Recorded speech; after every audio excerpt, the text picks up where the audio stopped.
Salut la team, j'espère que vous allez bien. Ça fait 2 jours là et vos activités, que Dieu nous aide toujours. Le saviez-vous, le monde de la musique tremble beaucoup. Ce n'est pas une simple affaire judiciaire. Je dirais que c'est un séisme qui secoue l'industrie du hip-hop. Sin Diddy Combs, l'un des producteurs les plus influents de ces 30 dernières années, est au cœur d'un procès explosif. Il est accusé de crimes sexuels, de trafic humain et d'organisation criminelle. Son empire est aujourd'hui au bord de l'effondrement total. Donc dans cette vidéo, on plonge dans les coulisses de ce procès hors norme, entre révélations classantes, témoins disparus et preuves accablantes. Voici le récit complet du procès qui pourrait bien marquer la fin d'une grande légende. Si tu n'es pas encore abonné, tu peux le faire car ça ne prend pas du temps. Et n'oublie pas d'activer la cloche de la notification. Merci.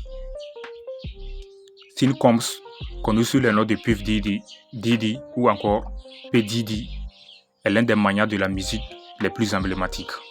À la tête de Bad Boy Records, il a lancé la carrière de légendes comme Notorious Big, Mass ou encore Faith Evans.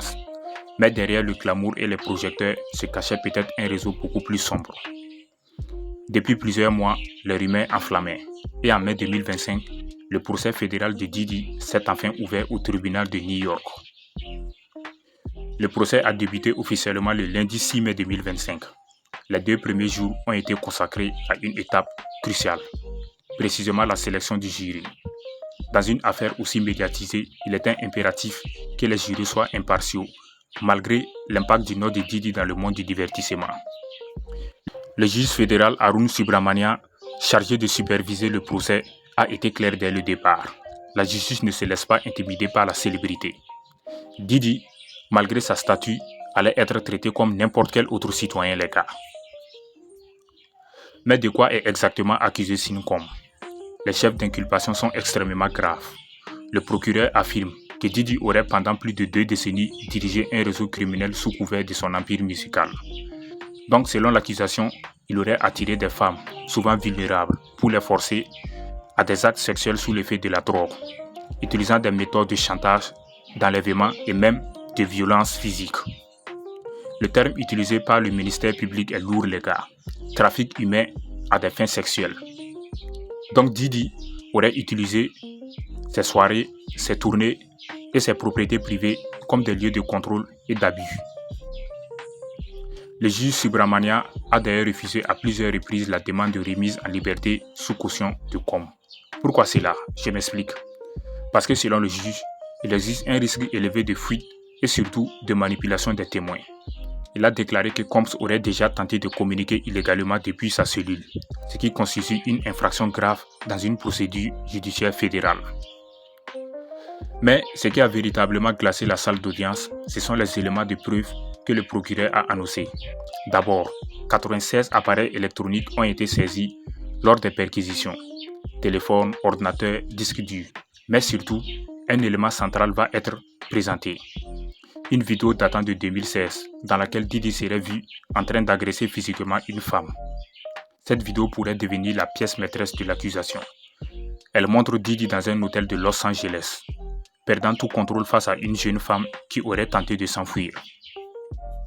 Donc, parmi les témoins clés, une figure centrale émerge, Cassie Ventura, ancienne compagne de Diddy. Dans son témoignage à venir, elle compte décrire des années d'abus, de manipulation et d'humiliation totale. Mais un tournant inattendu s'est produit aussi. L'un des témoins les plus attendus, connu sous le pseudonyme Victime 3, a disparu, les gars. Ces témoins devraient fournir un récit accablant, mais le procureur ne parvient plus à le localiser. Une disparition qui pourrait sérieusement affaiblir le dossier. Ce procès qui devrait durer 8 semaines est déjà suivi de près par les plus grands médias américains. Tous les jours, de nouvelles révélations pourraient surgir, des témoignages puissants pourraient faire basculer l'affaire. Et la question que tout le monde se pose est la suivante. Sin Combs sera-t-il condamné s'il est reconnu coupable? Il risque une peine allant de 15 ans de prison à la perpétuité. Une sentence qui marquerait un point final à une carrière colossale. Sin Combs, idole d'une génération, producteur de génie, serait-il en réalité le cerveau d'un réseau sordide, dissimulé derrière le strat et les paillettes? La justice suit son cours, les gars, et pour l'instant, je peux dire que l'innocence est encore présumée. Mais les preuves s'accumulent. Les témoignages affluent et l'image du roi du hip-hop semble se fissurer chaque jour un peu plus. Nous continuerons à suivre de très près cette affaire. Abonnez-vous à la chaîne pour ne rien manquer des prochaines révélations.